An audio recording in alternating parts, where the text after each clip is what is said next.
میں کہیں نہ صرف نکاح میں جو ہوتا ہے آج ہم وہی دیکھ رہے تھے. سب سے پہلی چیز نکاح کے متعلق جو غلط عمل غلط رسومات جو آج ہم کرتے ہیں اس میں سے پہلی چیز یہ ہے کہ بہت سارے لوگ جو ہے نکاح سے قبل منگنی کی رسم کرتے ہیں.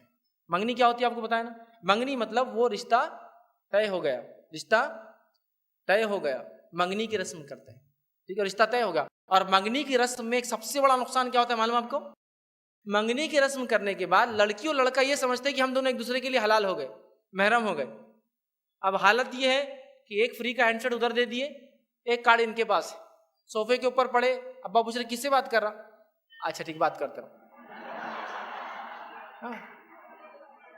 صوفے کے پیچھے پڑے ہوئے ہیں, بیٹے کس سے بات کرے؟ اچھا ان سے بات چالو. رات میں آدھی رات کو چھت پہ چڑھے ہوئے, ابا پوچھ رہے بیٹا کہاں ہے؟ تو امی بول رہے بات کر رہا ادھر. مطلب حلال ہو گئی, رشتہ جڑا نا, منگیتر بنی نا, فیانسی بنی نا, آپ اس کے سوٹر ہیں نا, لیکن آپ ابھی اس کے شوہر نہیں ہیں, یا آپ اس کے جو ہے ابھی نکاح نہیں ہوا, بیوی نہیں بنی آپ کی وہ. یہ سب سے بڑا مسئلہ ہے. تو منگنی ہو گئی مطلب شادی ہو گئی جیسا سمجھا جا رہا ہے. اور پھر ساری چیزیں ہو رہی, ہوٹل میں گھوم رہے ہیں, کھا رہے ہیں, پی رہے ہیں, کالج میں ساتھ گھوم رہے ہیں. ارے وہ ساتھ گھوم رہے ہیں, اچھا چل رہا ہے ان کا. تو دوسرے بچے دیکھتے تھے, اچھا نہیں رہے بولے اس کا رسم ہو گیا, وہ اس کی منگیتر ہے. اچھا منگیتر ہے بولے تو یہ بھی رسپیکٹ کرتا ہے, منگیتر ہے ٹھیک, سمجھ رہا. مطلب اس کو نکاح جیسا سمجھا جا رہا ہے. تو منگنی کی رسم سب سے بڑا مسئلہ ایک تو غیر شرعی ہے, دوسرا اس سے وہ جو لڑکا اور لڑکی اپنے آپ کو حلال سمجھتے ہیں ایک دوسرے کے لیے, جبکہ منگیتر سے ملنا, بات کرنا, گھومنا پھرنا, ہاتھ ملانا, یہ سب شریعتاً حرام ہے. اب کچھ لوگ بڑی عقلیں لڑاتے ہیں, شریعت میں بھی اپنی عقل ڈالنا ہی چاہیے نا مسلمانوں نے, اس کے بغیر تو بتا دیا گا اس پہ تو عمل نہیں کرنا, اپنا کچھ نہ کچھ لڑانا چاہیے. اب جب بولے یہ غلط ہے تو ارے اس کے بہت فائدے ہیں, بولے منگنی کے کیسے فائدے ہیں؟ منگنی کرے تو بولے ان کے خاندان کی برائیاں پتہ چل جاتی تھوڑی دیر کے اندر, جیسا دن رہتے ہیں نا ایسا منگنی کر کے 1 سال بعد شادی ہوں گی تو برائیاں پتہ چل جاتی ہیں. اچھا منگنی کر دیے تو دیکھو کیا ہوتا ہے, لڑکا لڑکی ساتھ ہے تو ذرا مینٹلی ویوز میچ ہو جاتے, سوچ سمجھ میچ ہو جاتی. میرے بھائی ویسٹرن کلچر کو دیکھ لو, شادی سے پہلے 4 بچے پیدا کر لیتے ہیں, اس کے بعد شادی کرنے کے بعد بھی 2 مہینے میں ڈیورس ہو جاتی ہے. ویسٹ میں شادی سے پہلے بچے ہو جاتے ہیں, ان کے بچوں کے ساتھ ہی آتے ہیں وہ شادی کے لیے, تب بھی شادی کرنے کے بعد ڈیورس ہو جاتا ہے ان کا. اللہ کیا ذمہ ہے آپ کے دلوں محبت ڈالنا. کرتا ہوں نکاح سے قبل منگنی کی رسم کرنا یہ شریعتاً حرام ہے, یاد رکھیے. منگنی کی رسم کرتے ہیں نا, منگنی کی رسم سے مراد یہ ہو سکتا ہے تاریخ کا رسم کے نام سے جو ہوتا, یا فلانے کا رسم, اس کا رسم, اس کتنے رسم کرتے ہیں نا کہ شادی تو ایک طرف رہ جاتی, صرف رسمیں چلتے رہتے, 4 6 8 سال تک رسمیں چلتے پھر شادی ہوتی ہے اس کی. ٹھیک, تو یہ رسومات تمام حرام, خرافات اور بدعت ہے, یاد رکھیے. اسی طرح لڑکے والوں کا پھر بھی نہیں, نبی نے پھینک دیا نا. اب ہمارا نوجوان, رسول اللہ فرمائے تم میں سے جب کوئی نوجوان حسد کرتا, ارادہ کرتا ہے کہ آنکھ کا انگارہ ہاتھ میں پہنے, تو وہ کیا پہن لیتا ہے؟ انگوٹھی پہن لیتا ہے, مردوں میں, عورتوں میں نہیں, مردوں میں, ہے نا. اب ہمارا کیا حال ہے؟ نکاح طے ہو رہا ہے ہمارا, شادی طے ہوتی, شادی سے پہلے خرافات کے بغیر تو شادی ہوں گی, تو ایک رسم ہو گیا. اب یہ نوجوان اپنی شادی کا اعلان کیسے کر رہا ہے؟ ارے ہاتھ میں آپ کے سونے کی انگوٹھی, رشتہ ہو گیا میرا. مطلب رشتے کا اعلان. حدیث کہہ رہی جب تم میں سے کوئی شخص ارادہ کرتا ہے جہنم کا آنکھ کا انگارہ پہننے کا, تو وہ ایک انگوٹھی پہن لیتا ہے. اب ہماری شادی ہو رہی تو جہنمی عمل سے شروع ہو رہی, مرد انگوٹھی پہنا ہوا ہے, ارے رسم ہوگا تیرا, شادی ہے بیٹے میری, اب کہیں بھی جا رہا تو ہاتھ آگے.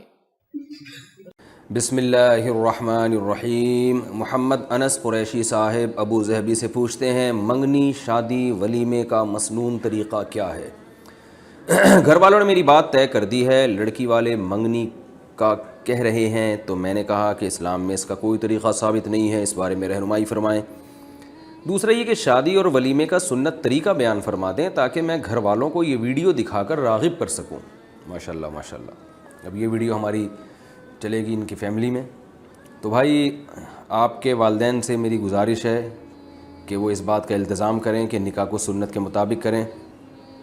میں بالترتیب بتاتا ہوں منگنی, شادی, ولیمے کا. منگنی کا تو اسلام میں ہے ہی نہیں. عربی بڑی فصیح و بلیغ زبان ہے, مگر عربی میں منگنی کا لفظ ہی نہیں ہے. خطبہ کا لفظ ہے, خطبہ کہتے ہیں نکاح کا پیغام بھیجنا. آپ کو کہیں رشتہ پسند آیا, آپ پیغام بھیجیں. ان کو چاہیے کہ وہ مشورہ بھی کریں, اور سنت استخارہ جس میں کچھ نکلتا وکلتا نہیں ہے, بس وہ دعا ہے, کرنا وہی ہے جو ان کی سمجھ میں آ رہا ہے. تو جواب دینے میں وہ تاخیر کر دیں, اچھی طرح تفتیش کریں, اس میں کوئی حرج نہیں ہے. لیکن جب ایک دفعہ ان کی سمجھ میں آ گیا کہ ہاں یار یہ ہمیں قبول ہے, اگر سمجھ میں نہیں آ رہا کچھ وقت کے بعد وہ کہتے ہیں بھائی انکار ہے, اور اگر سمجھ میں آ رہا ہے تو وہ کہتے ہیں بھائی قبول ہے. جیسے ہی قبول ہے ہوا فوراً آپ ان سے بولیں بھائی پھر بتائیے کہ کب نکاح کرنا ہے. تو وہ آپس کی جو ہے نا انڈرسٹینڈنگ سے آپ لوگ طے کر لیں کہ بھئی کب نکاح کرنا ہے. یہ سارے کام کسی کوئی تقریب نہیں, اس کی کچھ بھی نہیں. وہ جب ایک ڈیٹ دے دیں کہ بھئی فلاں تاریخ کو ہم نکاح کے لیے ایگری ہیں, تو پھر آپ ان سے پوچھیں گے کہ بھئی نکاح کے ساتھ فوراً رخصتی بھی ہوگی, اور رخصتی میں آپ کسی شرعی عذر سے یا کوئی معقول عذر سے تاخیر چاہتے ہیں, وہ بتا دیں بھائی کہ ہم تاخیر چاہتے ہیں تو تاخیر کر لیں, اور اگر تاخیر نہیں چاہتے تو اسی دن نکاح کے ساتھ رخصتی ہو جائے. تو پھر نکاح کی تقریب کیسے ہوگی کہ کہیں پہلے سے کوئی بڑا مجمع لگا ہوا ہو, جیسے جمعے کی نماز میں مجمع ہوتا ہے پہلے سے ہوتا ہے, یا عصر کی نماز میں بھی لوگ ہوتے ہیں.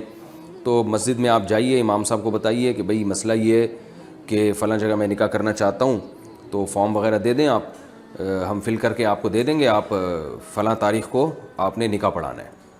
امام صاحب لوگوں میں اعلان کر دیں گے جب بھی فلاں تاریخ آئے گی, بھئی آج ایک نکاح ہے, آپ تمام حضرات تھوڑا سا نماز کے بعد تشریف رکھیں. یا جمعے میں کہہ دیں گے بھئی جمعے کی نماز کے بعد نکاح ہے, آپ تمام حضرات تشریف رکھیں. اس کی برکت سے اللہ نے چاہا تو جو کنوارے ہیں ان کا بھی ہو جائے گا, دوسروں کی نکاحوں میں شرکت کریں آپ لوگ. تو وہ جو لوگ بیٹھے ہوئے ہوں گے, تو جو دلہن ہے اس کے ابا, بھائی اور جو قریبی رشتہ دار ہیں وہ اس مجلس میں پہنچ جائیں, اپنے گھر سے سیدھا وہاں پہنچیں. دلہن گھر میں بیٹھی ہے, اس سے سگنیچر لے لیے, اس سے اجازت لے لی کہ بھائی ہم آپ کا نکاح فلاں سے کرا رہے ہیں, اتنے مہر میں راضی ہو. وہ خاموش رہے گی تو اس کی خاموشی رضا ہے, اگر ابا اس سے پوچھ رہے ہیں یا بھائی اس سے پوچھ رہے ہیں. اس کے بعد جب وہ مسجد میں وہ لڑکی والے پہنچ گئے, ادھر سے دولہا ٹائم پہ پہنچ گیا. یہ ٹائم اس لیے کہہ رہا ہوں کہ میں خود بھی نکاح پڑھاتا ہوں, ٹائم پہ دولہا ہی نہیں پہنچتا تو میں اس سے کہتا ہوں یار تم اپنی شادی میں ٹائم میں نہیں پہنچ رہے تو باقی کام کیا تم ٹائم پہ کرو گے. تو ٹائم پہ آپ پہنچ جائیں. تو امام صاحب جو بھی قاضی صاحب ہیں, امام صاحب ہیں, وہ نکاح پڑھا دیں. بھائی میں نے فلانی کا نکاح ڈمکانے سے کرا دیا, اتنے مہر میں قبول ہے بھائی.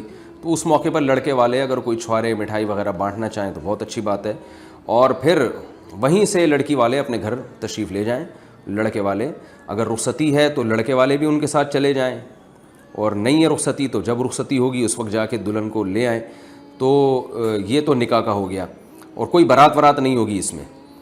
پھر کیا ہوگا کہ جب رخصتی کا ٹائم ہے تو لڑکے کی طرف سے بھائی اس کی اماں, اس کی بہنیں جو بھی دلہن کو لے جانا چاہتی ہیں بڑی عزت محبت کے ساتھ جائیں دلہن کے گھر میں.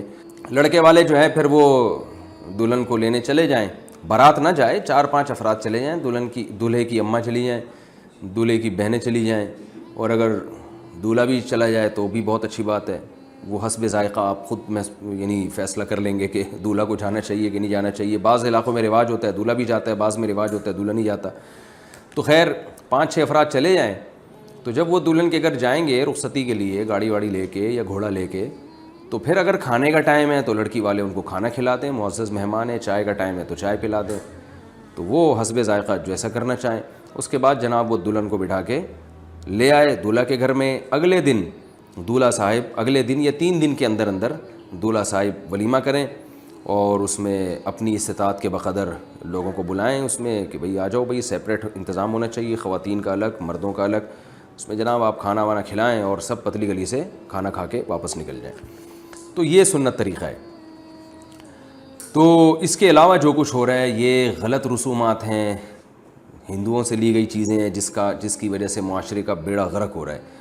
تو اللہ کا واسطہ ان رسومات کا بائیکاٹ کرنے کی کوشش کریں آپ.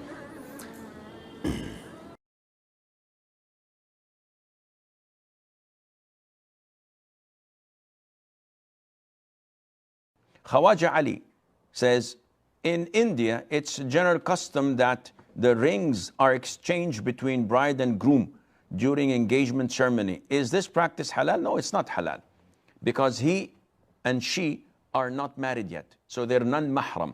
How would he put the ring in her finger and touch her and she does the same to him?